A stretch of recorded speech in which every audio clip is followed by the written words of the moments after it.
Welcome, everyone, to the Chicago Football Connection podcast. I'm your host, Steve Letizia. Follow me on Twitter at CFC Bears. Joined by my co-host, Luke O'Grady. Follow him on Twitter at Luke O'Grady. Luke, how you doing?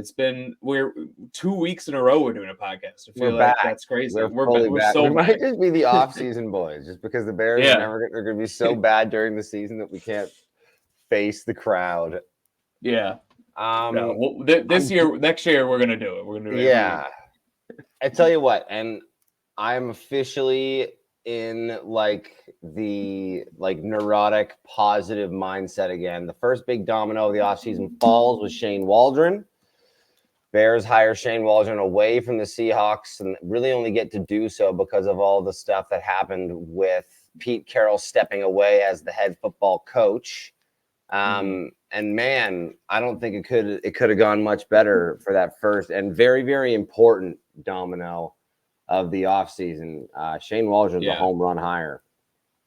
Yeah, we talked about it last week that he shouldn't be available. Like in most off seasons, he wouldn't be available. Like it's only because Pete Carroll stepped down or got fired, whatever the situation was. He's not there anymore and allowed all of their assistant coaches to kind of look elsewhere. So Shane Waldron has been a successful offensive coordinator for the Seahawks for 3 years now. There's been ups and downs. He's not perfect, but I feel like there's been more ups than downs. And he hasn't had a great offensive line to work with, but he hasn't had a great quarterback play to work with. But the Seahawks have still put together quality offenses. So I'm really excited to see what he can do, with DJ Moore and whoever the quarterback is, whether it's Fields, who has a ton of potential, or Caleb Williams, who also has a ton of potential. Either way, I trust him to kind of lead the way there. Yeah.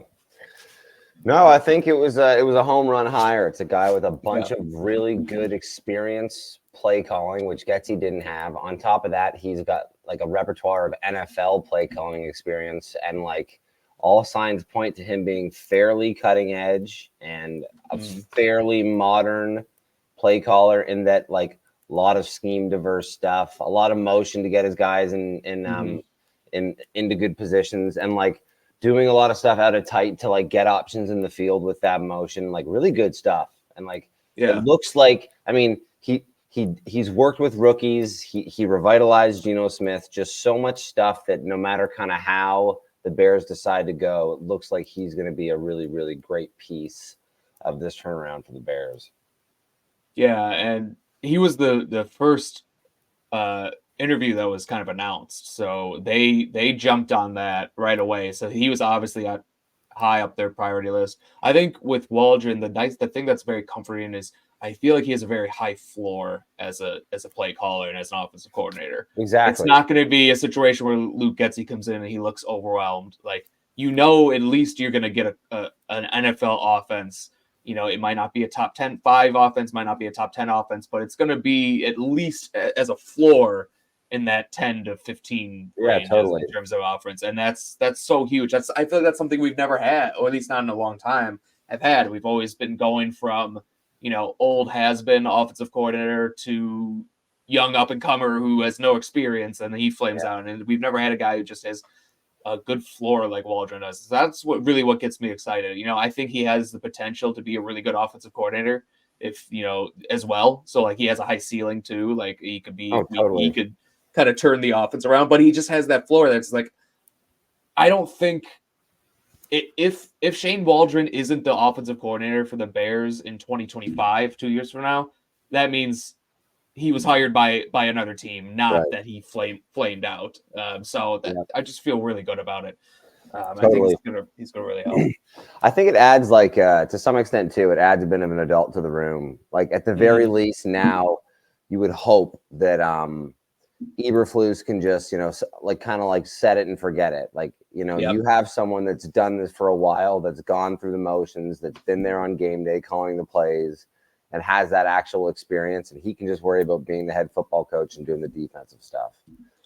Still have that defensive coordinator domino to fall, and that'll be an interesting one because they're going to have to bring someone in that's basically, it would be better considered a defensive assistant, because it does feel like Eberflus found something with calling the plays himself and is going to want to stick with that going forward. I don't know if he said officially if that's the case. I would like that. even though I do think that there's value to your head coach as being a head football coach. He was doing a great job. I think he did. I don't think he said he's going to be calling plays for sure, but he did say something along the lines, and I don't really remember, along the lines of he liked doing it and he liked the kind of the rhythm he got in. So I feel like he will be calling plays next year, no matter who, Exactly unless they bring in some stud defensive corner or something. It seems like Eberflus is going to be calling plays. Yeah. But because of that, I just it makes me think that the Shane Waldron hire is just that much more like it was just perfect. It was exactly what you needed in the situation. I don't think you wanted to take a risk on a young. I mean, like I would have got it if you could hire someone like a Ben Johnson to be a head coach, like someone that's has an NFL experience and if you're gonna hire away like a Zach Robinson, like that's a bit of a risk, you know what I mean? Or if you're going to do that with like a Clint Kubiak, like that's a bit of a projection. Like this is a really like sound.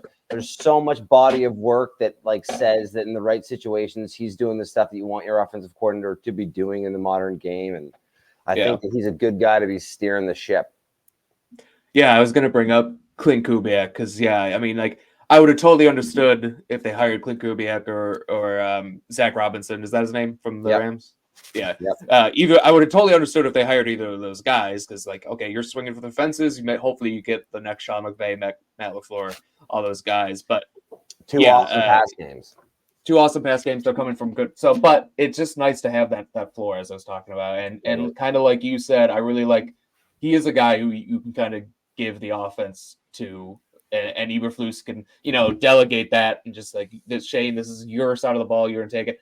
Obviously, he's still going to be the head coach and he's going to be leading everyone. But, during the week, you can just say, I'm going to be focused on the defense. I'm going to be in the defensive back room. I'm going to be in the linebacker room. You go be in the quarterback room. And I'll just kind of let you do your thing.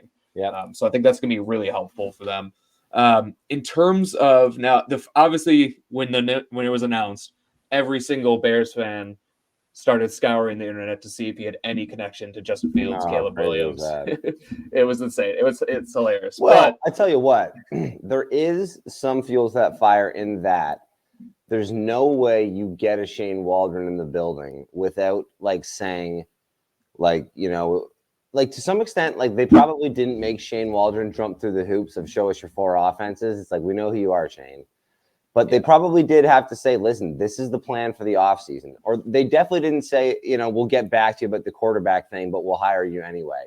If they were going to bring him in and hire him, they must have had a plan. So, whether or not we know what it is yet, there's like, I would say that there's definitely like the Bears know what they're doing with this offseason at the quarterback position. And like, spoiler alert. I mean, to me, people were kind of, like as I was saying, looking through the internet and everything, I don't think there was. I mean, to me, it's pretty clear. I mean, Shane Waldron runs a heavy pass-oriented offense. Justin Fields, if you're going to build an offense around Justin Fields' strength, which is what everyone's clamoring for, you're not going to be that offense isn't throwing the ball 60% of the time. That offense is throwing the ball 40% of the time. So why would you hire? And to some extent too, that there's always that like little bit of like, how much did Pete Carroll just make Shane Waldron run that little bit more than he wanted to anyway? Because like apparently he's pretty notorious for just telling his offensive coordinators just run the ball. Oh, Pete Carroll was that was all Pete Carroll. I mean, I think Shane Waldron. I hope Shane Waldron understands that you still have to run the ball, but if it were, I mean, he's definitely a guy who wants to throw the ball. He wants to do the quick pass game, use the pass game as an extension of your run game. Yeah. But Pete Carroll was the one who was like, no, you're gonna get. Yeah. You're going to get under center and you're going to run the ball 30 times a game. And that's which you do sometimes need. I think it's something that like I've said it's like something that LaFleur is really good at and like Shanahan's really good at is they'll like just come out and be like, I'm running the ball 5 straight times on this drive. And if you're an offense that can come out and throw the ball a lot, like when you mix that drive in, like it's important. But when you're Getsy and it's like, I'm going to run the ball for 2 straight quarters. It's like, Yeah. But there's an adult in the room, as you said. Like Luke Getsy I think Luke Getsy, at the time made sense to hire him, but it seemed like very early on that he was in over his head. You can argue at least his first year, just like you can argue with Justin Fields, his first year, that the talent on the offense was not there. But then we got DJ Moore, drafted an offensive lineman, and Luke Getsy's offense still didn't look good. So yeah, it was obviously time to move on. Everyone agreed with that. It's interesting that Luke Getsy is getting offensive coordinator interviews other places. It would be interesting to see if he actually gets one. I don't think that's going to happen, but it's nice to have a guy who's called plays before, as we've been saying, has a high floor and is going to right the ship. He definitely won't the expectation would probably be that he would do better next time. We'll definitely find out, how much of some of our expectation, there was definitely thoughts of is he trying to protect Justin Fields with play calls and stuff? But by the same merit, he didn't get better and he didn't make Fields better. And that was what he was brought in to do more than anything, more than call plays. Your job was to develop Justin Fields, and he didn't do that. Yeah, he would have been a very Zach Robinson or Clint Kubiak type hire, and that part of a good offense, not the OC but the mind behind it kind of thing. It just didn't work out. So I think taking a little bit more of a sure thing in Shane Waldron is a great thing, and to some extent it's a really exciting thing because it means that the Bears must have told him some sort of plan, or even maybe said, hey, asked his opinion of what he would do if he was the OC. And when they found out they were in agreement, they were like, okay, this is our guy. But then there was that article. The headline was about Matt Eberflus defending Justin Fields in these interviews. That was the headline of the interview, but if you actually read the article, the article was basically saying that the reason the Bears' job was so interesting to all these top candidates was because they had the first overall pick. So I don't know if you get Shane Waldron in the door, if you're if you don't have that first overall pick, because he could have gone to he was getting potentially head coaching interviews down the line. He could have gone to the offensive coordinator.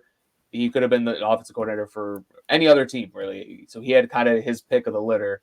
And the article was stating that the Bears having that first overall pick, whether they use it or not, was very intriguing to potential candidates. So man, it's hard to when you really think about that. There's a lot of smoke on that fire when you really think about it. If you think about it in that context, like you laid out, being that is there a chance that he's in the building and they say, hey, listen, it's gonna our plan is with Fields, and if you're gonna be our OC, it's gonna be Fields. And he has other he has other offensive coordinator interviews and he doesn't leave. That would be surprising. He would probably go and do those interviews. But if they go, hey, what? Exactly. We just so happen to have the first overall pick, and there's a pretty nifty quarterback down there in South California. Is that what USC is? Yeah. California. Yeah. I mean, I don't think it would have been a deal breaker if he got there and they were like, we're sticking with Justin Fields and we're trading the first overall pick.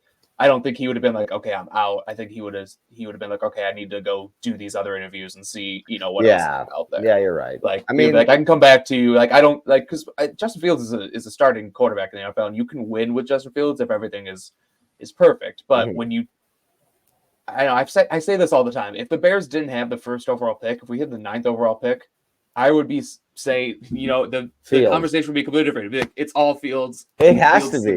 Has to be the guy. I don't care about Michael Penix. I don't care about Bo Nix. Fields is the guy. That would be fully what we're talking about. We're if Jaden Daniels is there at 9, maybe we take him. Maybe. Dude, that would be our life right now. It's just a completely different conversation. And it's just the first overall pick changes everything.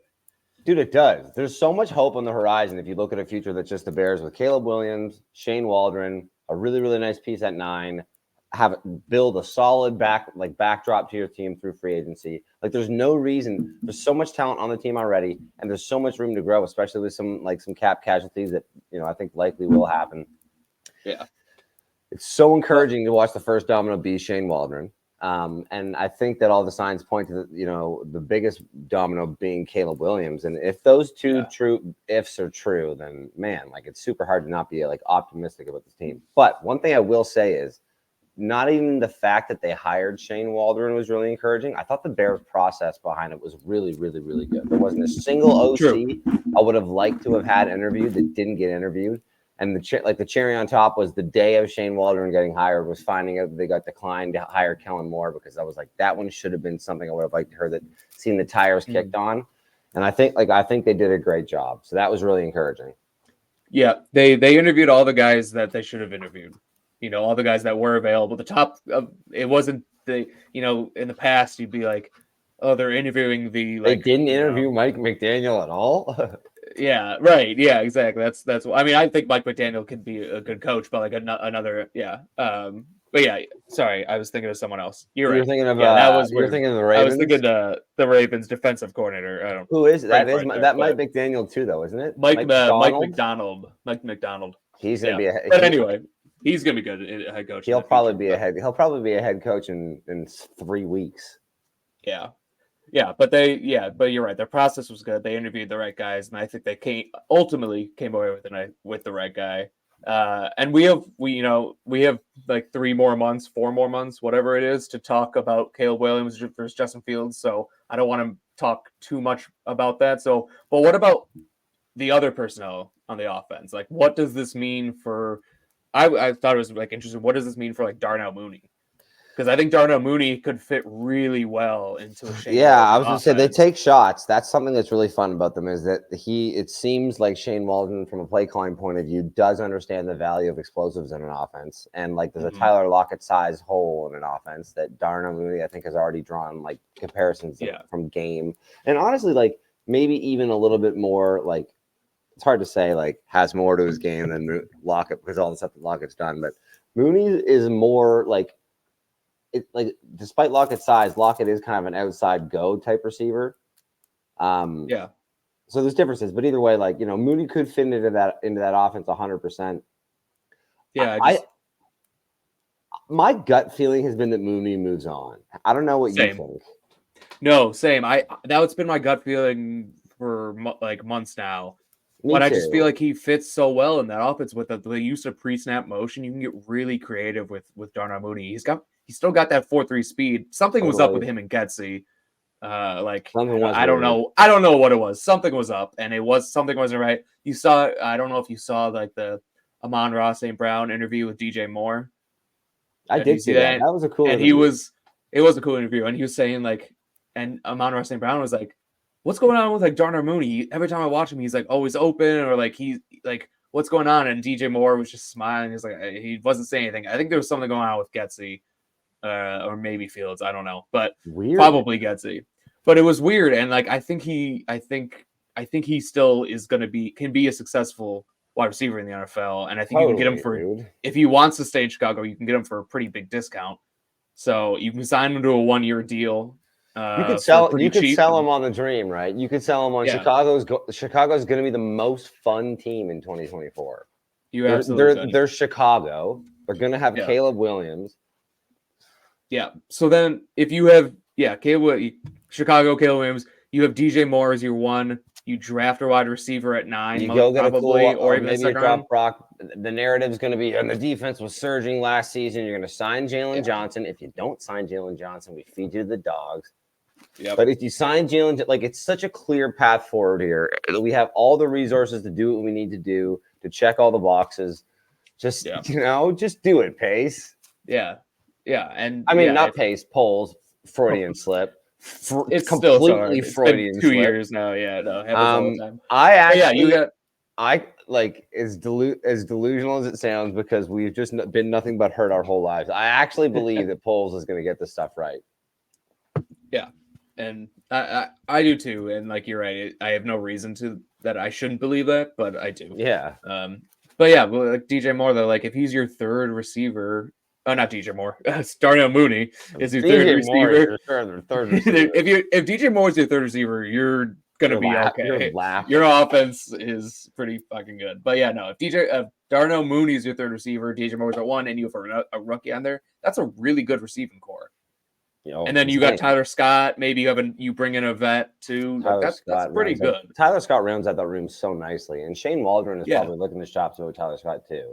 It felt like he was underused last year, and he's got a really similar like skill set to Darnell Mooney. He's a hardworking player. He's fast as as a swear word, and usually has good hands. Although, man, that one in Detroit hurt. Yeah, but I mean, he's still a rookie. You know, I still have hope for him. I know a lot of people are kind of giving up on him. I still think he can be at least a third option in an offense. You know, and at worst, a fourth or fifth receiver. He's not bad there. He's at least got the speed to take the top off the defense. So, yeah, that'd be nice. But the other thing, kind of personnel wise, is Shane Waldron, and again, who knows how much of this is Pete Carroll, how much is Shane Waldron, but he used a lot of 2 tight end sets. Yeah, he did a lot of right now stuff. the Bears really only have 1 tight end. We got Cole Kmet, and Robert Tonyan's probably not going to come back with Luke Getsy on the move. So you might be looking at that second tight end spot as more of a target this offseason, whether it be like a Brock Bowers or rookie in the draft, or I haven't looked at free agency, but maybe bringing in a vet, or I know Noah Fant from the Seahawks is a free agent. So so is Colby Parkinson, both of them. Both those tight ends from the Seahawks. So that's something to look at. Yeah, there's probably might be 2 guys to kind of bring in as a compliment to Kmet. Yeah, I mean, I never thought about it that way, but that's probably something you might want to look at on free agency is offensive free agents from the Seahawks that Waldron would be familiar with coming in on that side. But yeah, 100%. He likes playing with tight ends. He'll play like almost like T-wing. Like he'll have 2 tight ends in the backfield with the running back, but a lot of 12 personnel. And I know what you mean. I never really thought about that. It's a bit of a hole. It's something you definitely need to address in the draft, and probably makes sense to just add a veteran presence to the room around Cole Kmet, and that would probably round out the room nicely enough. I'd have to look in, like you said, the free agency. I haven't really done a huge deep dive into free agency. Tunyon a free agent? I believe he was just on a 1-year deal. I can't remember. It's possible he signed a multi-year deal. I thought so too. I'll find it out. But yeah, look that up. But yeah, that's just something to keep an eye on. But even if he isn't a free agent, even if he's still in a contract, I guarantee you that it's not a guaranteed contract at this point. So you could probably cut him with no issues. Because I feel like that was obviously a Getsy guy. Getsy brought him in. I mean, honestly, I thought he was good, but he had that drop too. Actually, that one big drop really like honestly, like if you think about this year, like I can't remember Robert Tonyan doing anything except dropping that 50-yard bomb. Like that's all I remember him doing. I'm sure he caught other passes, but the only one I'm sure he only did. thing I can remember is that huge drop. So that's not a good look for him. No, and it was 1 year, so he is a free agent. Okay. His time might be through. Who knows? Maybe he's maybe he's a favorite of Flus. I think it seemed that Tonyan was likes the Bears, and was he one of those hometown guys? Was he did he grow up? Yeah, I believe he was. Yeah, I believe he was. Who knows? I mean, I'm not gonna rule it out, but yeah, I like Tonyan. I think him, Kmet, and a rookie is a fine room.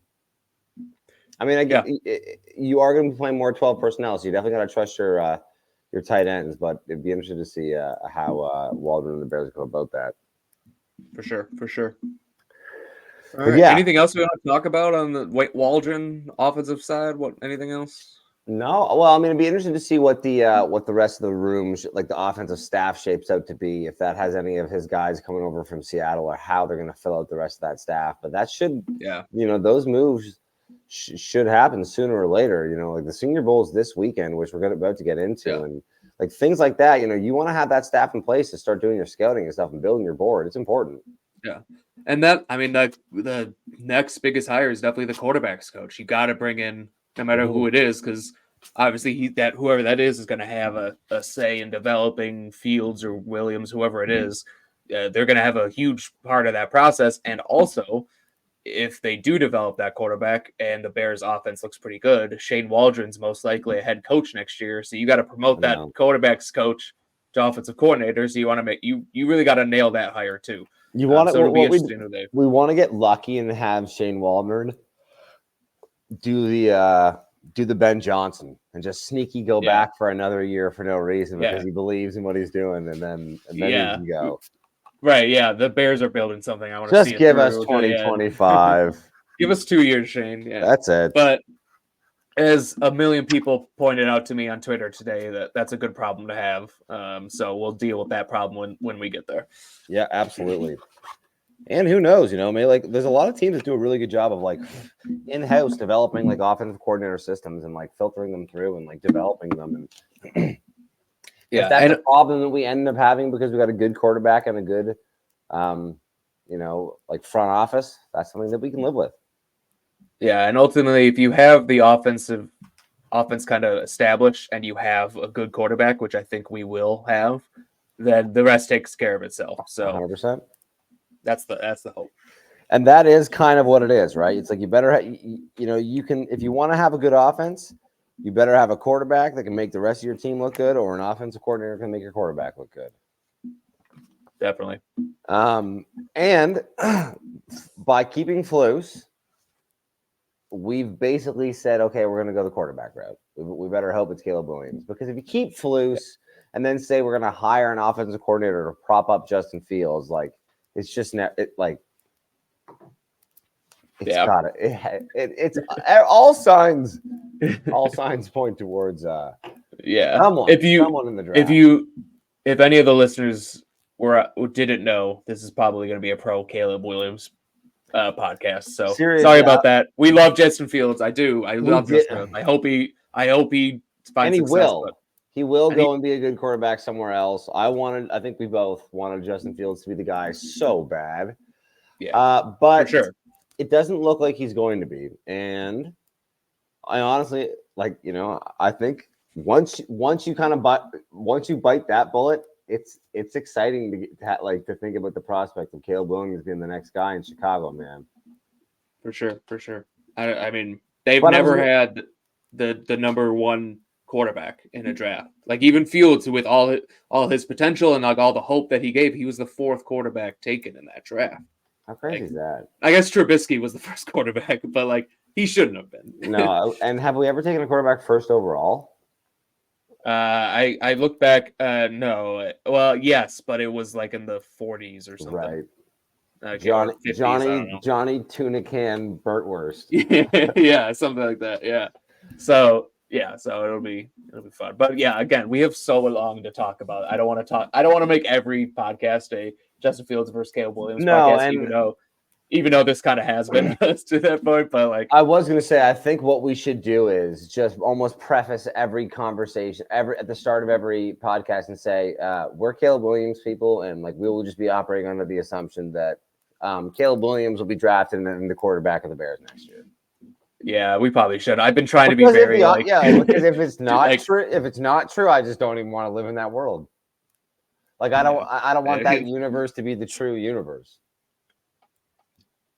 I want to be sensitive because I know there's a lot of people who really love Justin Fields and want him to be quarterback. But yeah, I do think I would be a little bit disappointed, and I would hope to God that I would be wrong. Like, and I've been wrong plenty of times, so it's like not a crazy thought to have. And Justin Fields just like makes me look like an idiot. I'd be the happiest person in the world, but yeah, I would be a little bit disappointed if Caleb Williams is the quarterback. I know. The only the thing that is annoying is that Justin Fields actually did get a little better this year. Like he did a lot of stuff that like he needed to start showing more. But it's like the problem with Justin is he ran out of time. The problem is that the Bears got the first overall pick again, and the problem is that Caleb Williams was that pick. If like you said, if the Panthers finished fourth overall, like Justin Fields is the Bears quarterback again. It's not even a question. You're at 4. Right. You can think about doing funny business, or you can just take Malik Neighbors or Marvin Harrison. And then at 9, you take a tackle or Brock Bowers, and then that's what your year would have been. But you didn't. Yeah. You ended up with the first overall pick. And Justin, when we needed you to go and beat the Packers 2 different times, you went and stunk it up, and they embarrassed us. Yeah. So like, dude, as much as I think you did play better this year, it just didn't work out, man. Your time ran out. We got a chance to reset the clock. Yeah, with Fields, I think one of the areas that he did really improve on, to his credit, was limiting turnovers, which was great to see. But I think, and maybe this was coaching, it very much could be coaching, he was focusing so much on limiting turnovers that he lost some of that explosive ability that made him so intriguing in the first place. And again, that might be coaching, but it's kind of like once the toothpaste is out of the tube, you can't put it back in, kind of thing. Like he if that's who he's going to be, if he's going to be a guy who's just going to try and like take care of the ball and not turn it over, then that's not who I want Justin Fields to be. No, you know, and he got failed by Getsy. Yeah. Oh, I think everyone agrees with that. Right. The crazy thing with Getsy was last year, there was like everything that was going on was so incredibly ludicrous with his play calling. It was excusable because you were like, you know what the message is top down. The Bears are tanking. There's a reason we're running the ball down 12 with 8 minutes left in the fourth. We're not trying to win this game. And then they were doing the exact same thing all year in every game that we needed to win. And it was like, okay, what is going on? Yeah. And because like stuff like that and the stuff you saw Justin Fields make progress into, and aside from big moments, because to some extent he's really not so great in them, like, dude, he was really calm and collected and was starting to navigate that offense really well near the end of the year, especially rolling out. Like, he's going to be a good quarterback in the NFL. I really don't doubt that. It's just not going to be on the Bears, man. No. And the problem is like, honestly, Shane Waldron could probably get a lot out of Justin Fields. Yeah, if he needed to, I would trust him more than obviously Getsy. But yeah, I mean, going back to like you said, it's the first overall pick. Like I said earlier, like if we only had the 9th overall pick, but you're right. Even if we had the 4th overall pick with the Panthers, like then the conversation is, do we want to trade a first do we want to trade next year's first plus a second plus a player maybe to get Caleb Williams or in that case, I 100% would be like, no, let's stick with Justin for one more year. And see, I would be sadistic.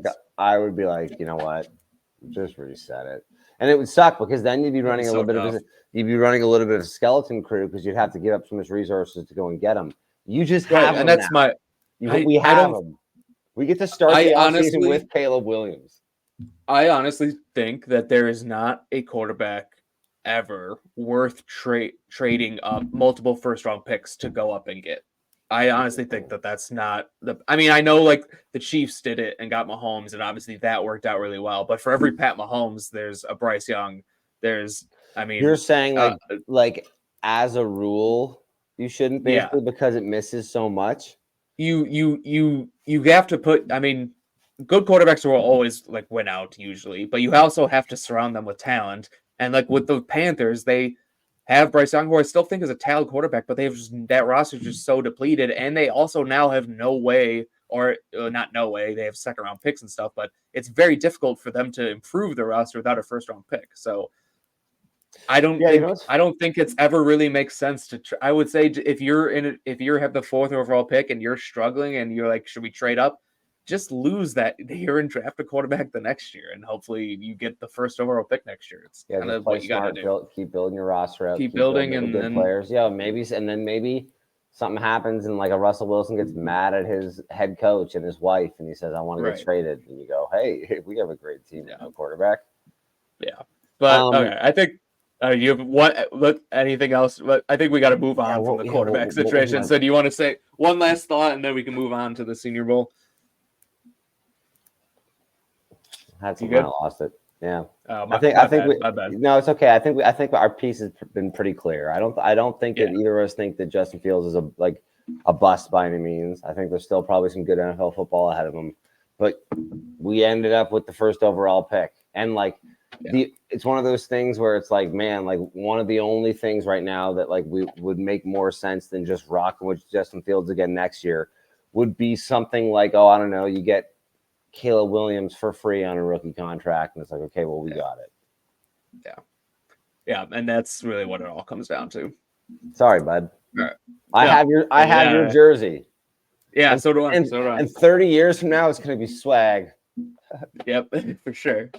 All right. Let's get to the next thing. I mean, at this point, there are 0 Justin Fields stands listening to this podcast. They have all turned it off if they were even listening to the first place. Guys. But we're going to get left my kind of people. Yes, exactly. All right, we're going to get to kind of go through the Senior Bowl roster. So I'm going to actually be in Mobile at the Senior Bowl next week. I'm really excited. First time going, so I'm really excited to kind of actually see what it's all about. Get a closer look at some of these guys. Is it usually this early? I feel like it is, late January, maybe. Maybe it's like usually like early February or something. But interesting. Yes, I don't know. It seems about before the Super Bowl just sounds crazy to me. Because it's a huge offseason event. Like if you think about the draft, Yeah, like one of the the biggest ones. draft, if you think about the draft process, like there's the combine and there's the draft, and then there's the Senior Bowl. The Senior Bowl. The Senior Bowl is probably the next big one. Yeah, for seriously. Sure. All The right, Senior so we got the Bowl probably quarterback. gets watched more than a lot of NBA games. Oh, well, so the interesting thing is, so like I'm going down next week. I'm going with Robert Schmitz from the Bears blog and Q Quentin. I don't remember his last name. Sorry, Q. So I'm going down with them, and they're crazy one. Yeah. So I'm going down with them, and they were like, "Yeah, no one actually goes to the game. They just I'm not going to the game. I'm just going for the practices and heading home." It's crazy. Everyone just goes. That's very smart, and it is about the practices. But these practices matter, man. For sure. And so we look at the quarterbacks here. So this is interesting because usually, not usually, but the last couple of years, it feels like because the top quarterbacks don't go to the Senior Bowl. Like Caleb Williams, Drake May, Jaden Daniels, there's no reason to go to the Senior Bowl and risk injury or screwing up their stock. But this is such a strong QB class. There's actually some intriguing guys here, and the Bears probably aren't going to draft any of these people that are on the screen right now. But actually having good quarterbacks there, throwing the ball to these wide receivers, tight ends, running backs, whoever it is, makes it easier to evaluate those other guys. So it's really nice to see like Michael Penix and Bo Nix. Those are probably the two biggest names here. Seriously. I mean, Sam Hartman's fun too, right? Because like I said, my experience in the last couple of years, like I actually put a lot of stock into the Senior Bowl. Like these guys are going in there with kind of like, that like recruiting class type mentality where it's like this is you versus your peers. And there isn't going to be an NFL team that isn't present in some way or another. Like a lot of these guys, there's going to be, I would say anywhere from 10, to maybe even like close to 15 players that are at these Senior Bowl are going to go in the first round. And like totally. If you can stand out against your peers and amongst your peers while you're out there, we've seen it time and time again. People will have a great performance at the Senior Bowl and shoot up draft boards. Like Tank Dell. It happened with Kadarius Toney. It happened with Jaden Reed ended up going like second round last year, and he was nowhere near there before it. But like Jaden Reed and Tank Dell. Jaden Reed and Tank Dell were probably some of the two best rookie wide receivers this year. Oh, yeah. So, yeah, for sure. It's a very good dynamic. Like, the people there know what's going on, and they know that, like, even the stuff, like, going on Thursday and Friday, those reps, like, it's not just a celebrity, like, all-star game for seniors. Like, this is people, like, fighting to not sell insurance. This is important stuff. And especially this year, talking about, like, the crop of like prospects here is this year is the first year that underclassmen are invited to the Senior Bowl. So the level of competition is going to be higher because 100%. In the years past, you'd have guys be like, yeah, he got invited because he's a senior, but he's not really a legit prospect. But now those guys get replaced by those juniors who are really good and they're coming out early and now they get replaced. So I think if you can stand out amongst this group, like you're putting yourself in a really good situation. So I like it. I think it's good. Yeah, that's a very good point. I didn't think about it that way. I heard a cool point from Jim Nagy, who runs the Senior Bowl, talking about how because of like the COVID gap year and due to like NIL money making it more lucrative for like junior or underclassmen to stay in school. That he was saying that this year, more than like almost any year in recent memory, starts to really thin out after like the third and fourth round. And like the talent depth in this draft is like a stark different than most drafts in recent memory. Yeah, I do remember him saying that, which is interesting. And I trust Jim Nagy's evaluation better than mine. But I do feel like there's a lot of good guys who are like later in the draft who like have some potential, but I mean, Jim Nagy talks to NFL scouts, talks to GM. So if that's what they're saying, you should definitely trust him over me. But it's interesting, because there's like the least amount of underclassmen declaring this year or something. Is that what it was? Something like that was like part of like the conversation Nagy was saying. Obviously, that's like NIL money is a big reason for that. Yeah, totally. Why if you're a third, fourth round prospect, why would you go pro when you can get paid to stay in college and maybe boost your draft stock into this first, second round the next year. So, and it's like if you tear your ACL, it's like whatever. I'm a millionaire. at least I have like something to fall back on. Like it's not crushing. Yeah. Yeah. So Nix and Penix are definitely the big names here. It's interesting that they're both on the same team. I wonder if that was by design, so teams can kind of get a look at them just throwing like one right after each other, and they're thrown to the same receivers, thrown to the same guys, so teams can get kind of a because they're kind of neck and neck and like 100%. Apples to apples comparison. I guarantee you teams. Those are guys that it's like all off season. You're going to see hot takes about crazy places that they're going to go. But like the truth is they're both like very real consideration for first round and like, maybe even like earlier into the first round, you'd think like quarterbacks can shoot up the draft class. And especially with how much as of late teams have started to say, if you can surround a quarterback with good talent and a good offensive mind, like that young quarterbacks can survive early. Like quarterbacks are going like project quarterbacks or quarterbacks that, maybe like upside quarterbacks are going early and often these days. For sure.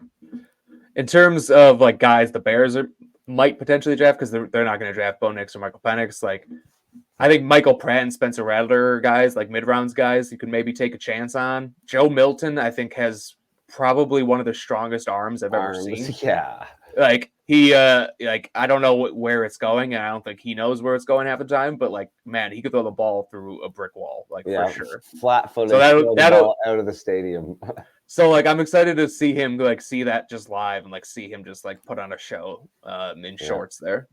Spencer Rattler is interesting there. Like Spencer Rattler and Sam Hartman are like better quarterbacks than the other guys. And it's one of those things kind of the same vein as the Jaden Reed thing where like if they go in and like get in and out of their stuff better than the other guys and are like more accurate and more zippy, like the conversation could change really quickly. Like if like let's say Spencer Rattler goes in and there's no doubt he's the best quarterback there that weekend. How would that change the way that you evaluate that? Yeah. No, it's a good point. I think it's not out of the question. Like right now, Nix and Penix are like clearly above them, but like it's not out of the question for Spencer Rattler to go there and look really good. We know Spencer Rattler has a good arm. He's accurate. Where Spencer Rattler gets into trouble is, when the game moves a little bit too fast for him. But in practices and shorts, like he's going to look really good. Interesting. Yeah, I mean, I think it'd be interesting to hear what you think. And for my money, like Penix is the best of the group here, right? I actually imagine that he'll for my money, in my estimation, I think he's going to go in and look really, really good. I was really impressed in the playoffs with how quick and snappy he was. Like, I think it's that funny thing with left-handed quarterbacks where, it's like it's not ugly, it's left-handed. Yeah. I saw he really is snappy, and I think he's like he kind of has. You don't want to say Tua because it's like the same thing as Tua, where like Tua can deliver and like Tua can really run an offense, and it looks weird and like sometimes like a little bit laborious because it's left-handed. Yeah. But I think the people are going to come out of the weekend being like, man, like Penix was spinning it. Yeah, no, I think so. I mean, I go back and forth on Michael Penix. It's like whatever depends on the game I most recently watched. Like one game he can look like, oh man, this like against Texas, he looked unbelievable. Against Michigan, he looked a little bit more like himself, but he has those moments where he's like, oh my god, this guy has incredible arm talent, incredible accuracy. So yeah, I think he's gonna look good. Nix, I feel like is just like a real safe quarterback. Like Bo Nix is going to be a quarterback in the league for 12 years. There's not a doubt in my mind. Is he going to be a starter for 12 years? I don't know. Well, maybe not. But he's going to be on. He's only going to be a starter. He's only going to be a quarterback in the NFL for 8 years because he's already 43 years old. Well, that's fair. Well, so is Penix, though. They both are. They both have the whole team. It was the COVID year, right? Like, yeah, this national quarterbacks list, like. I think the youngest one is like 24, probably. Yeah, like here's a crazy thing. The last quarterback for Oregon was Justin Herbert. Before no, sorry, that can't be right. I think it's true. And if it's not true, maybe it was they were the last quarterback to wear 10. But I think that they were like successive quarterbacks. Like Justin Herbert's on to his like second contract, and I think Bo Nix took over for him. No, that can't be right because Bo Nix played at Auburn. And then transferred to Oregon. But there's got to be one guy in between. But Right. I believe that they were like in the same recruiting class. I would believe that potentially something like that. But anyway, all right. Let's move on from quarterbacks because I don't Anyway, know. I yeah. don't think the Bears are really going to draft any of these guys, to be honest. No, but good class and exciting for the weekend. Good class, yeah. All right, so national team running backs. So I have different running backs for broken by the different teams. So Yep. I am scouting for the building the board project I'm doing with Q and Robert and a bunch of other guys. I'm tasked with scouting running backs as one of my positions, and I can tell you right now that this running back class is bad. Yeah. There's just not like a top guy that's like really really good. Who's your favorite in the class? I haven't scouted everyone. There are a few guys that I like just talking about like these guys. Like Marshawn Lloyd is, I think, pretty good. Yeah, Jalen Laub he's one of my favorite players at the Senior Bowl. He moves really, yeah, really nice. yeah, he moves nice.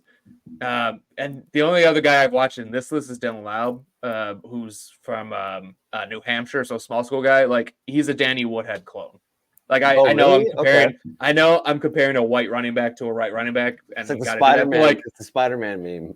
exactly, but like it's impossible. They are just like a very similar player. Like a lot of people have compared him to like Chris McCaffrey, like just because they're white. Like no, like he's not Chris McCaffrey. But like Danny Woodhead, I think is a pretty good like comp.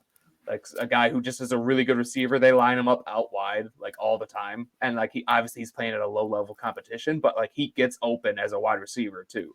So I think he could be like a guy who maybe like comes out of this week looking pretty good. And then yeah, Lloyd I think he moves really well. He's really smooth and he's got the connection with Caleb Williams too. So I don't know if the Bears draft Caleb Williams middle rounds. If you want to, get Marshawn Lloyd, I wouldn't be surprised if the Bears take a running back every year. So definitely an option. Yeah, you should totally. And I think honestly, like to that point, I think that's an archetype I'd like the Bears to like target in the draft this year. Is that like straight receiving back, like shifty, like cunning, like can stay in, like hard nosed.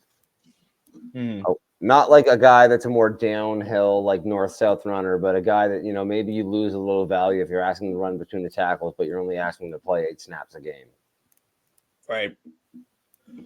On the American side, so a couple of guys that I've watched in here that I actually like. I actually like this American group a little bit better. I like Ray Davis a good amount, and Jalen Wright's like one of my favorites. I put together a scouting report for him and a video on him.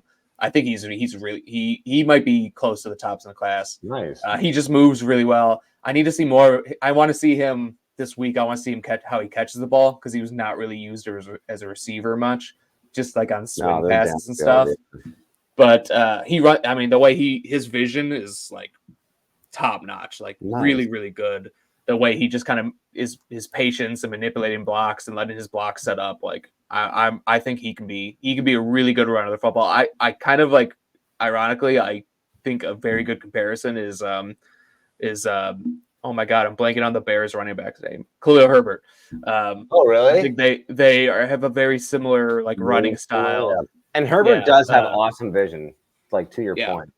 And both of them are, Herbert was not a pass catcher in college, and he hasn't really been much of a pass catcher in the NFL. And ultimately, I think that's probably what Jalen Wright is too, like more of a early down back, but a shifty like early down back who's not necessarily a threat out of the backfield.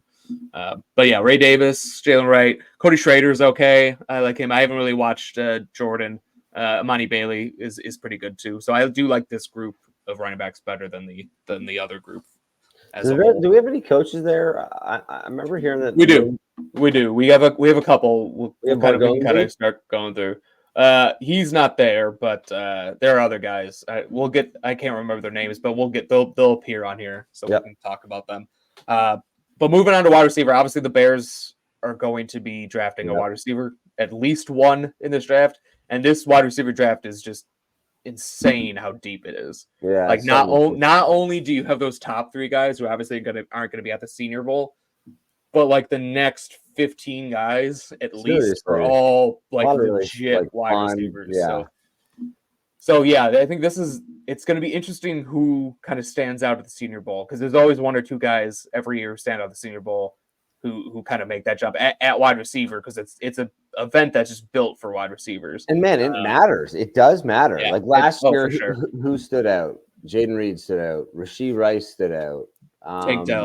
Tank Dell stood out. Yeah. How did those guys? Was that good?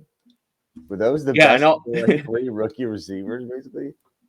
I mean, definitely top like 7 or 8 at least. Puka was he was there too. He was at the he honestly had those moments too. I forgot about Puka, the best rookie wide receiver there was this year. So yeah, the best rookie receiver that like almost maybe ever was. Yeah, I mean, like a top 5 receiver in the NFL, regardless of 1,500 yards or something. Crazy. Yeah. So okay, so then who's going to be the guy this year? So this is just the national team. We'll get to the American team. Do you have anyone on here? Ricky. I don't know how to pronounce his last name. He's sick. He's really fun. I don't even know who I would compare him to. But just a really like really savvy game and does all the stuff that you want to like moves well, like gets in and out of his breaks well, like good hands, like good feel for zone, like dirty hands. Yeah. He had that crazy the craziest catch you've ever seen in your life. Do you remember that he stabbed it over his head before he was getting hit?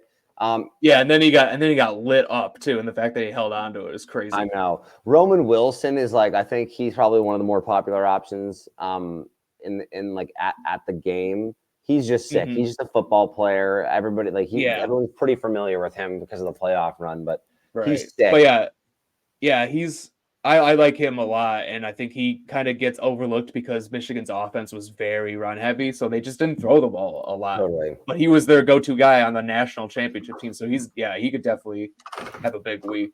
Yep. I think if we're talking because the guys who really stand out on the Senior Bowl practices and the 101s are the guys who are just short, small, shifty wide receivers like Tank Dell, and I think Jacob Cowing from Arizona is very similar to Tank Dell, 5'8", 157 pounds, so he's tiny. Wow! But he's gonna just dominate those one-on-ones, and he's gonna put on a show. So he's a guy who could popularize. Otherwise, Malachi Corley is really good too. Like Western Kentucky wide receiver. He played against. He's a bigger guy. He's 211 pounds. A lot of people compare him to Deebo Samuel, because he does a lot of his best work kind of after the catch. And I don't think it's too far off, honestly. I think he could be pretty good. He had a really good game against Ohio State this year. So he's a guy to watch. And then I really like Javon Baker. I was going to say, I feel like we kind of saved your guy for last year. We should say Brendan Rice is a really obvious X receiver, tall, big hands, great deep target, can track the ball well. He's one that'll probably get linked to the Bears a lot because people love doing that. Get him one of his guys from where he came from. Which I don't hate, honestly. I don't hate either, and I think he's good. But Jerry Rice's son. Jerry Rice's son. That makes me feel funny. Is sometimes I feel like I'll have those moments where I'm I forget to mention that because it feels like the guys in the know just know it, but that is the great one's son. It feels like Javon Baker's one of your guys. Yeah, I really like Javon Baker. So I haven't watched a ton of wide receivers because it's not the position that I'm been tasked with scouting. But I every time I get bored of scouting offensive lineman, running back, I'm going to watch a wide receiver. It's the best. And it's the best position. And I just randomly was picked a guy. I was okay, I don't really know anything about Javon Baker. I'm going to watch him, see what who he is. And dude, this guy is a baller. This guy, he's just an alpha wide receiver. He beats press with ease. He runs good routes. He's not a spaz guy. He's not a guy that's gonna run. I think they have estimated 4.55 as his 40 time. That makes sense. He's probably gonna run a 4.55. The list of guys that I could rattle off that can make you just say, forget the 40 if he can play football. The guy has unreal body control, and he just wins at the catch point so consistently. And he might run a 4.55. Guess what? The guy averaged 21.9 yards per reception in college last year. That's the second best mark in the nation. The guy is a big playability despite not having elite speed. Looking bad I really like it. Looking like you're kind of lost at the catch point is such a wide receiver red flag. Yes. It's something. No great ones do it. It's something that I've definitely come to appreciate more as I've gotten more into scouting and everything. seeing a guy like leave a guy in the dust and catching a wide open pass downfield is nice, but like if you can't win at the catch point, you're not going to be.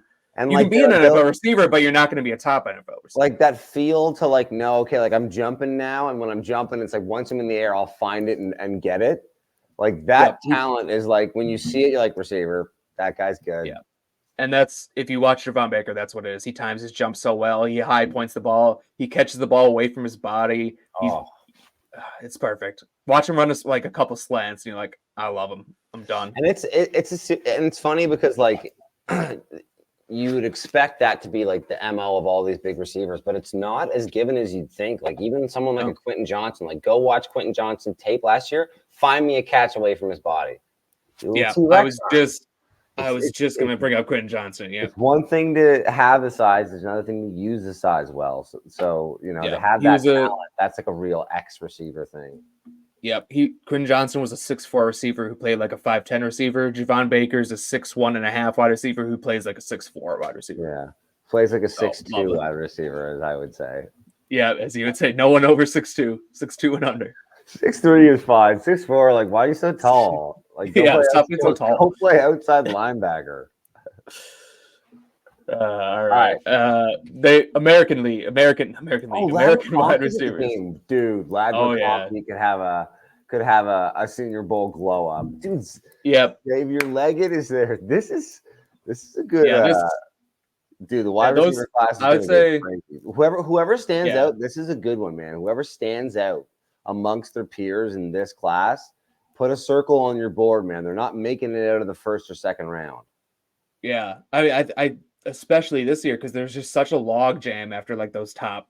You have your top like 4 or 5 guys or whatever it is. There's such a log jam after that. So like, who's going to separate themselves? And Lad McConkey, I think is going to be that guy.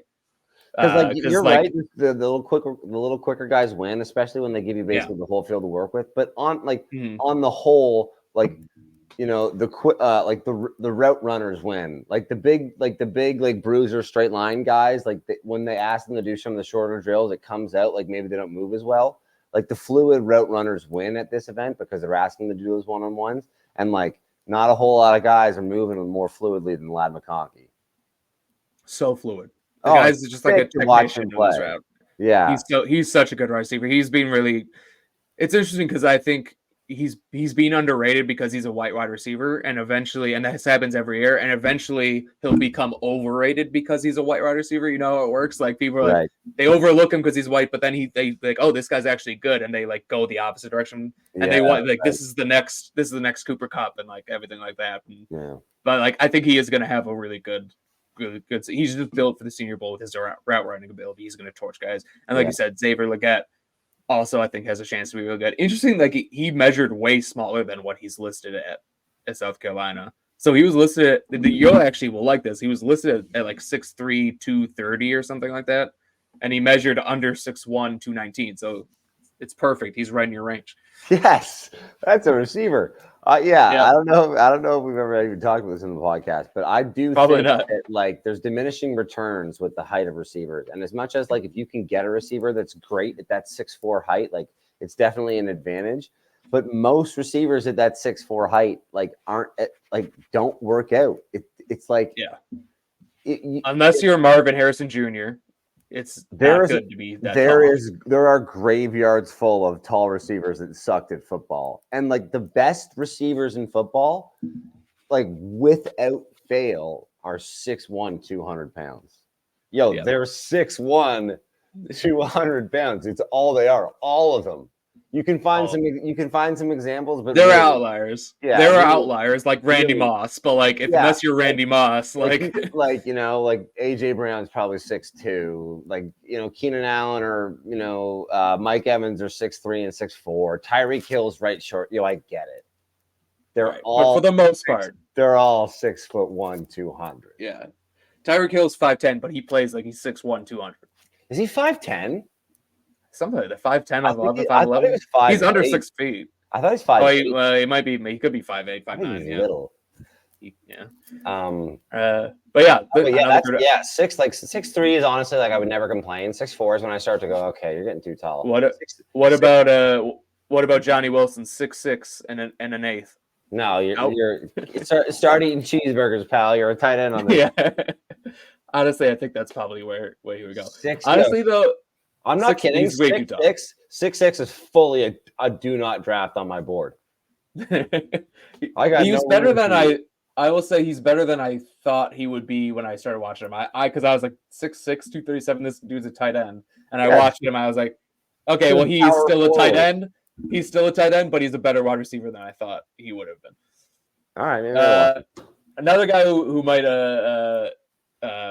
stand out is Anaya Smith. I really liked him last year. I watched a lot of him last year, and then he decided to go back to school. So, and I actually have not really watched his 2023, but I'm assuming it's also pretty good. So I think he has a good chance to kind of stand out. Anyone else on here? We should move on.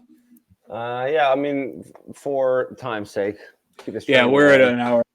We got to kind of start moving. Tight ends. So national tight ends is obviously only 3 here. I haven't really watched. I haven't watched AJ Barner. I have not. Well, I have watched Brevin Spanford, and to be honest, he's not very good. But Theo Johnson is a guy who is that mid-round tight end that I want. Oh, really? Okay. So 6'6", 260. He's got the size. Dude's an athletic freak. Nice. His production isn't there, but I read something that he had like a real tough background, like growing up. I don't know. I don't want to say what it was. I don't really remember, to be honest, what it was. But I remember it was a lot of different things that kind of maybe like held him back. And he hasn't played a lot of football, but the guy's just an athletic freak. And if he can put it all together, like he can be a really good tight end. So he's that kind of that mid-round tight end flyer. Is he a football player? Like, does he look good playing football out there? Or is he just a big, strong guy? More of a big, strong guy, I'd say. But like you said, not a whole lot of football experience. Right. So you get him with the right coaching staff. Strong guy could be like a Darren Waller situation where in 3-4 years there's there, but he also could be out of football in 3-4 years. Who knows? Right. Other side, Jaheim Bell, Benson. I don't know if I'm pronouncing that right, but both those guys are more like H-backs, fullbacks potentially. So it could be interesting with a creative offensive coordinator. Neither is going to be that like inline tight end. Yeah. And to be honest, I've not watched Jared Wiley at all, so I know nothing about him. Yeah, my only tight end on my radar right now is Brock Bowers, and I think Cade Stover. Honestly, Brock Bowers is the only tight end probably worth actually going this year. All right, offensive line. So we do have the Bears coach here. So Jim Dre, O-line coach. Well, he's not the Bears O-line coach, but he's going to be coaching the O-line for the national team. So all these guys, he's going to get a firsthand look at. Who is he? Obviously, Jim Dre. I don't even know what he is. Yeah, what does he do? Sort of offense. How does this guy work for the Bears and we don't? I should have looked that up beforehand. I definitely have heard of him, but I don't know what quality. He's the tight ends coach. Coach. So he's the tight end coach. They like to put the different coaches at different positions for the Senior Bowl, so they get exposure with like other position groups and stuff like that. But a lot of good guys in this offensive line group. I think. Look, if I remember looking at like the national versus American team. Wow. The national team is like much better in terms of offensive line. So Jim Dre getting some looks. And this is, man, honest to God, this is the same as the receiver position. They're going to run these reps, and the guys that stood out in this group are the guys that you're going to be talking deep into the draft process.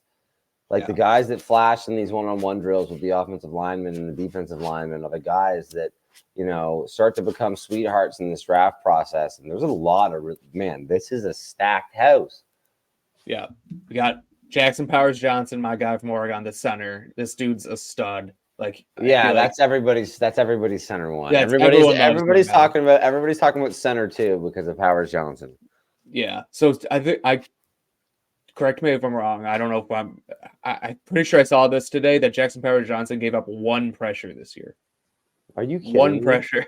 Oh, is the dude? He's like crazy like that. Yeah, dude, he's good. If anyone listening has not watched Jackson Powers Johnson, I'm sure you have at this point. But that's the center you want. If we're just talking centers, I also like Tanner Bortolini, but that's more of a day 3 guy. He might have a chance to be a starter down the line, but I think he has a chance to be pretty good in the NFL with a few years. Oh my gosh, he did. He gave up on 500 pass block snaps. He gave up a hurry. What? Yeah, one hurry. That's it. That's hilarious. And like the Oregon offense has a little bit to do with that. They like to get the ball out quick and stuff like that, but not all of it. Some of it is just him being a really good offensive lineman. Yeah. No, a bunch of huge names here, man. Cooper Beebe was supposed to be really great. Like a lot of these guys I haven't got around to. Like I will say that, when I say a lot of great linemen, a lot of it is like reputation alone, or people have, I've only seen 2 or 3 reps of cut ups on Twitter, but still, like, Troy Fautanu is going to be a first round pick. I know you're really, really high in Jordan Morgan, and I saw him pop up again today on my feed. So now that's a guy that's getting on my radar. Talise, you were saying today that you just got yourself some Talise Fuaga tape. Yep. I watched one game today. It's pretty good. It was pretty good. I don't know. I mean, I didn't see quite the hype that like everyone that he's getting, but it definitely was not bad. It was definitely like good tape, but I don't know whether it's like the top. Well, I will say this about him. I see why people really like him, because the dude is really athletic for being 6'6", 325 pounds. Like he moves like a guy who's much smaller than that. So I think that's a lot of the appeal. He's got some technique things he's got to clear up, but he's a college player. Yeah, you can teach that stuff. You can't teach the athleticism. So I do see that, and he's but and like the length and everything, and the mean streak that he plays with is nice. So like I think he's a really good player. I think he is a step below those top 3 guys in my eyes in terms of offensive tackles, but I think he'll be a first round pick for sure. So he's probably out of the Bears range. But yeah, I'm excited to watch more. I'll update everyone next week with what I see, because I still have to watch. I have like 3 more games of his that I can watch. So, but yeah, anyone else there get your eyes on? I like a lot of these guys, and we don't have enough time for me to talk about it, but I'm just going to give it a shot. You mentioned Jordan Morgan. I like him. Ethan Driscoll was interesting. The 35-inch arms, like 6'8". Like I watched a couple games of his. He was pretty good. I also like Roger Rosengarten from Washington. 6'8". He should play wide receiver, man. Yeah. Get him on a diet. Move him to tight end.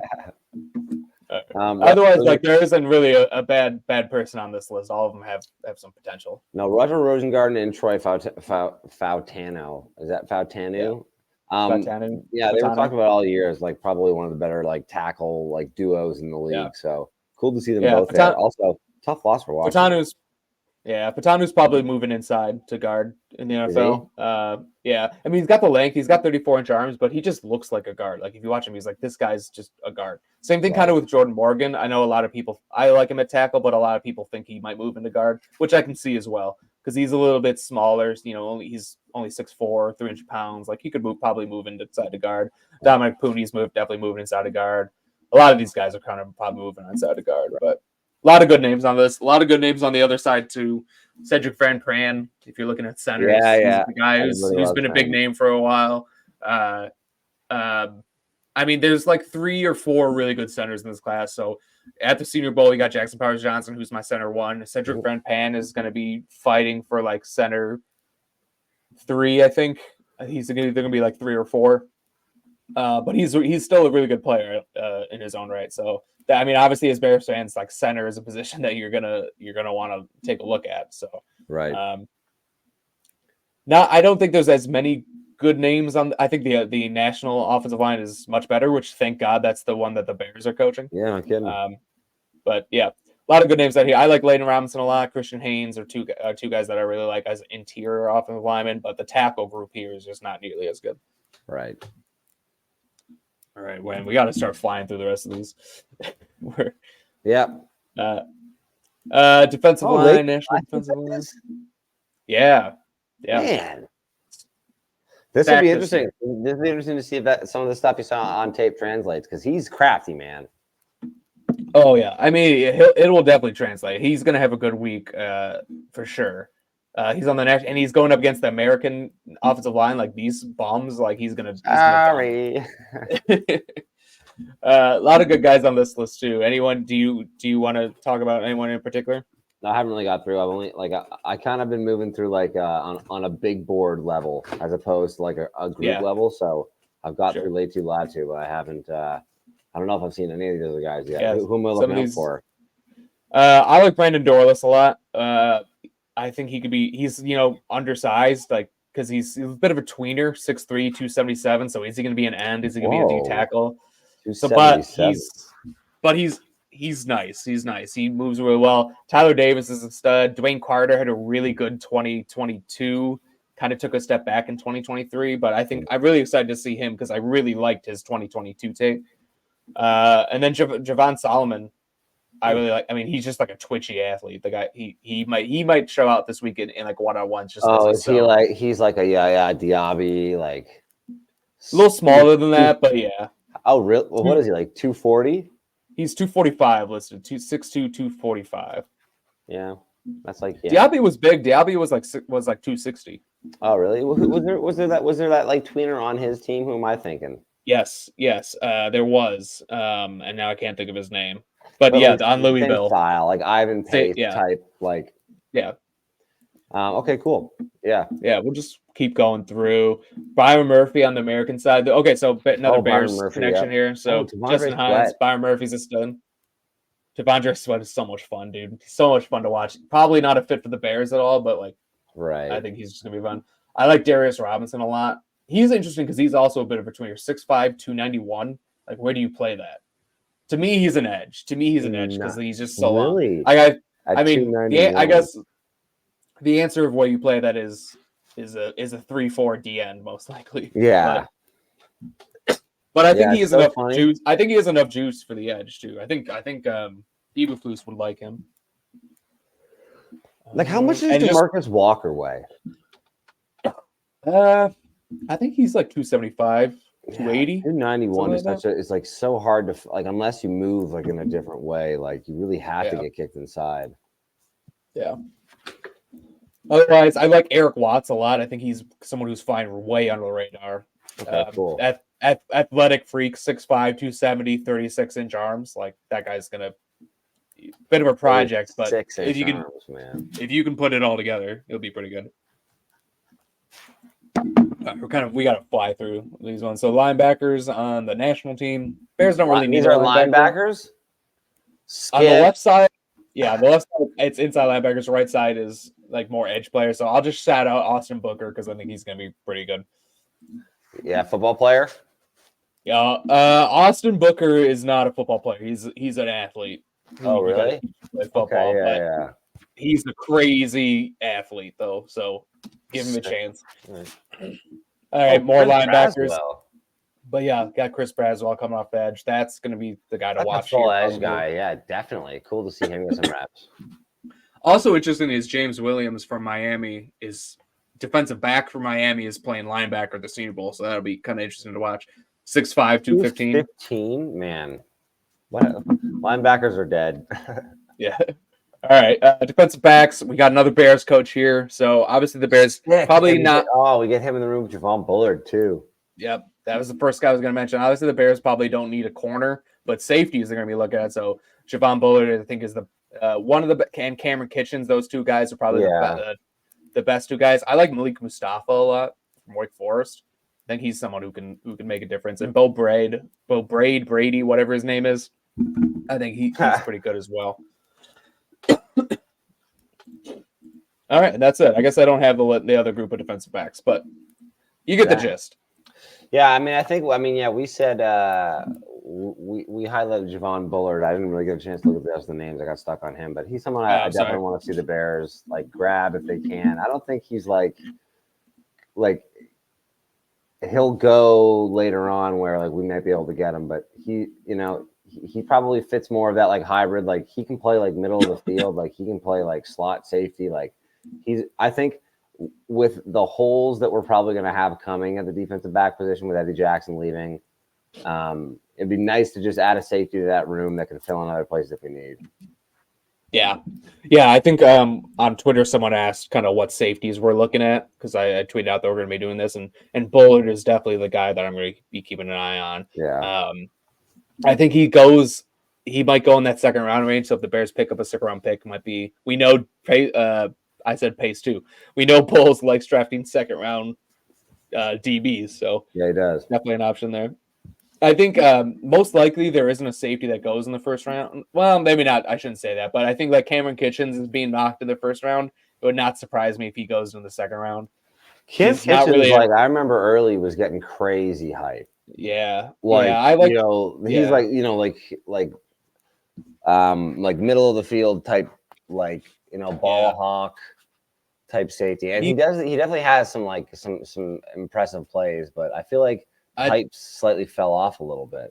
I think that's part of it. He has those impressive plays, and early on, the impressive plays are all over Twitter, and you see those. But then once you start watching him, he has a full body of work, and you see a lot of blown assignments on tape. Yeah. So, and those you don't see the blown assignments being retweeted all over Twitter. So he's kind of coming back down to where he should be, which is more probably that second round range. But yeah, I mean Malik Mustafa, I want to give a shout out to him. I really like him as like a mid round guy. If you're not going to take a safety high, like that third, fourth, fifth round, if you can get him, I think that'd be a good guy to develop. Cool. Is that the Senior Bowl? That's the Senior Bowl. That is everything you need to know about the Senior Bowl. I know we kind of went through it fast there, but we went way over time. So thank you, Luke, for staying up. I know it's like 1 a.m. there or whatever. Yeah, it is. Yeah. It's cool. For some reason, I guess I never really paid attention to how early it was in the season, but this is a big domino to fall, like for the draft process. So, like the draft board. I know it's funny to say, but it does get a lot clearer after this weekend. So it'll be good to watch. Not this weekend, but after the weekend. So it'll be good to stay tuned. Man, it is sick that you're there. That is crazy. I'm excited. Like it was kind of like a whim, kind of on a whim. Like I'm just gonna go to the Senior Bowl, but I think it's gonna be fun. So I'll obviously have a lot. Are you driving? Twitter. No, I'm flying. Nice. It would be like a 20-hour drive or something. Flying out Monday, and then practice starts on Tuesday. So I'll be there Tuesday through Tuesday, Wednesday, Thursday. I'll be there for all the practices and then flying back. But yeah, I'm going with like Robert Schmitz and Q. So we'll be doing podcasts every day on that kind of going out with thoughts. I'll also obviously be tweeting out a lot of my thoughts. I don't really know what to expect at all. Like, I don't even know, can I take videos on the sideline? Probably not. I have no idea how it works. But I'm going to try because I'll probably never go back. So if they kick me out, whatever. That is sick. It's going to be really cool. Yeah. Like it's going to be a really cool thing for you to be able to be like, once you find out the results basically of this draft and find out how good people were, you'll be able to say like, being able to see these people before was X amount helpful or not. Yeah. And I'll be able to like interview guys too. I don't know if I'm actually going to do that because I've never interviewed anyone in my life like to show like that. But hold in front of them and be like, yeah, so tell me about your day. Yeah. How's it going? How's it hanging? It is funny. Just ask like random questions. It could be that you go in there and watching people in person, you get tricked because they look good in shorts. I remember, honestly, guys, doing some funny things. My parents went down and watched the Bears preseason practices a couple of years ago, and they came back and they were like, the best person on that team is number 17, Anthony Miller. Hey, we all fell from Anthony Miller. I did. We all did. All right, cool. Yeah. Feather in it? Yeah, I think that's it. I'll let Luke has got to get to bed because it's like I do. There. So we'll stop it there. Thanks everyone for listening. We probably won't. The two of us probably won't be back next week just because I'm too busy. But we'll be back in 2 weeks for sure. Talking more Bears. That'll be a fun one. And yeah, everything I saw. So see everyone then. Thanks for listening and bear down. Bear down.